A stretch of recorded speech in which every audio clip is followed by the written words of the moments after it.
नमस्कार। अच्छा, कभी ये सोचा है कि हमें ये पता कैसे चलता है कि कोई देश आर्थिक तौर पर कितना मजबूत है या कमजोर? आज हम ठीक यही समझने वाले हैं कि किसी देश की नेशनल इनकम को कैसे मापा जाता है। ये बिल्कुल किसी इकोनॉमी के हेल्थ चेकअप जैसा है। तो आज हम क्या क्या कवर करने वाले हैं।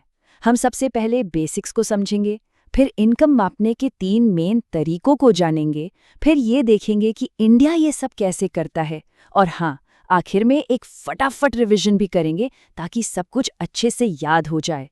तो चलिए बिना देर किए शुरू करते हैं।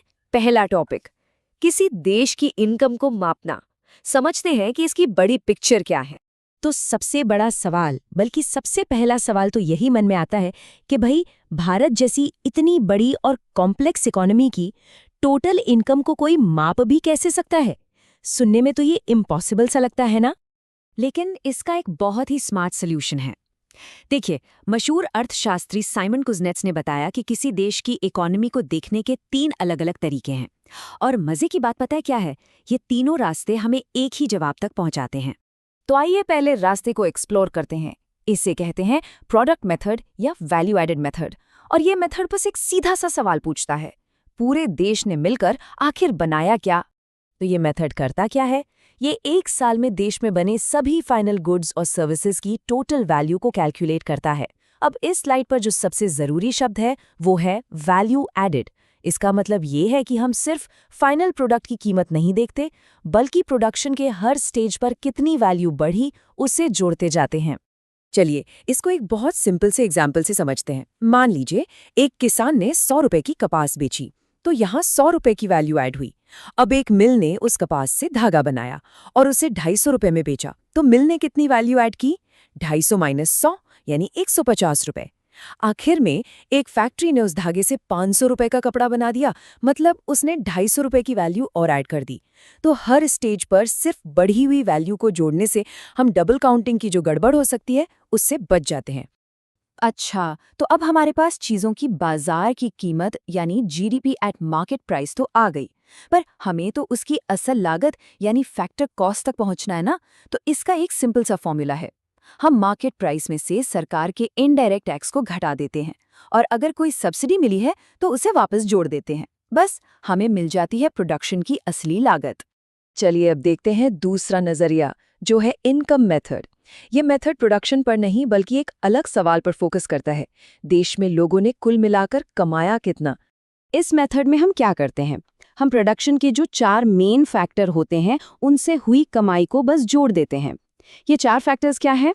लेबर को मिलती है वेज यानी मजदूरी, जमीन से मिलता है रेंट यानी किराया, कैपिटल पर मिलता है इंटरेस्ट यानी ब्याज, और एंटरप्रेन्योर को मिलता है प्रॉफिट यानी मुनाफा। इन चारों को जोड़ दीजिए और आपको मिल जाएगी देश की टोटल इनकम। और अब बारी है हमारे तीसरे और आखिरी मेथड की, जिसे कहते हैं कंजम्पशन मेथड। यहाँ फोकस इस बात पर है कि जो पैसा कमाया गया वो आखिर खर्च कहाँ हुआ। देखिए, ये स्लाइड इनकम और कंजम्पशन मेथड के बीच के कनेक्शन को बहुत साफ तरीके से दिखाती है। एक तरफ है कमाई के सोर्स जो हमने इनकम मेथड में देखे, और दूसरी तरफ है उस कमाई का इस्तेमाल। लॉजिक बहुत सीधा है। जो भी पैसा कमाया जाता है उसके सिर्फ 2 ही काम हो सकते हैं, या तो वो खर्च होगा जिसे हम कंजम्पशन कहते हैं, या फिर उसे बचाया जाएगा जिसे हम सेविंग्स कहते हैं। तो सीधी सी बात है, कंजम्पशन मेथड, जिसका एक और नाम एक्सपेंडिचर मेथड भी है, इसमें हम नेशनल इनकम को कैसे निकालते हैं? बस देश के टोटल खर्चे और टोटल बचत को आपस में जोड़कर। फॉर्मूला एकदम सिंपल है, नेशनल इनकम बराबर है टोटल कंजम्पशन और टोटल सेविंग्स के। तो ठीक है, हमने तीनों थ्योरेटिकल मेथड तो समझ लिए, पर अब सवाल ये उठता है कि असल दुनिया में, जैसे कि हमारे देश भारत में, नेशनल इनकम की गिनती होती कैसे है? भारत असल में एक हाइब्रिड या कह लीजिए मिक्स तरीका अपनाता है। यहाँ पर मेनली प्रोडक्शन मेथड और इनकम मेथड को मिलाकर इस्तेमाल किया जाता है। पहले ये सारा काम सेंट्रल स्टैटिस्टिकल ऑर्गेनाइजेशन यानी सीएसओ देखता था, लेकिन यहाँ एक बहुत ज़रूरी अपडेट है जो सबको पता होना चाहिए। सीएसओ और नेशनल सैंपल सर्वे ऑफिस यानी एनएसएसओ को मर्ज कर दिया गया है, और अब ये नया संगठन कहलाता है नेशनल स्टैटिस्टिकल ऑफिस यानी एनएसओ। बहुत बढ़िया, हमने सारे कॉन्सेप्ट्स कवर कर लिए हैं, और अब हम आ गए हैं अपने आखिरी सेक्शन पर, जो है क्विक रिव्यू। चलिए फटाफट से सारे ज़रूरी पॉइंट्स को एक बार फिर से पक्का कर लेते हैं। ये स्लाइड एक तरह से आपकी चीट शीट है। इस पर आपको सारे मेन कॉन्सेप्ट्स एक जगह मिल जाएंगे। प्रोडक्ट मेथड से लेकर जीवीए, फैक्टर कॉस्ट और एनएसओ तक सब कुछ उनकी सीधी सादी डेफिनेशन और जरूरी फॉर्मूलों के साथ। रिवीजन के लिए ये एकदम परफेक्ट है। चलिए अब देखते हैं कि आज के इस सेशन से कितना याद रहा। मैं कुछ सवाल पूछूंगा, मन में जवाब सोचने की कोशिश कीजिएगा। पहला, नेशनल इनकम अकाउंटिंग के तरीकों को डेवलप करने का क्रेडिट किसे जाता है? दूसरा सवाल, प्रोडक्ट मेथड का दूसरा नाम क्या है? तीसरा, जीवीए का फुल फॉर्म क्या होता है? चौथा, प्रोडक्ट मेथड का वो कौन सा की कॉन्सेप्ट है जो डबल काउंटिंग को रोकता है? और पांचवा, इनकम मेथड में प्रोडक्शन के 4 फैक्टर्स कौन से हैं? ठीक है, आगे बढ़ते हैं। सवाल नंबर 6, कंजम्पशन मेथड में हम टोटल कंजम्पशन को किस दूसरी चीज के साथ जोड़ते हैं?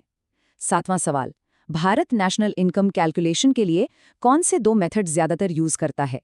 8वां, भारत में पहले नेशनल इनकम डेटा की जिम्मेदारी किस ऑर्गेनाइजेशन की थी? 9, सीएसओ और एनएसएसओ को मिलाकर कौन सी नई बॉडी बनी है? और आखिरी सवाल number 10, GDP at market price को फैक्टर कॉस्ट में बदलने का फॉर्मूला क्या है? इस प्रस्तुति के प्रायोजक हैं लॉजिक लैडर इंस्टीट्यूट। तो बस आज के लिए इतना ही। उम्मीद है कि इस पूरी चर्चा ने नेशनल इनकम को समझने में मदद की होगी। अगर ये जानकारी काम की लगी हो तो इसे लाइक और सब्सक्राइब करना ना भूलें। और हाँ, कमेंट्स में ज़रूर बताइए कि अगला टॉपिक आप कौन सा समझना चाहेंगे।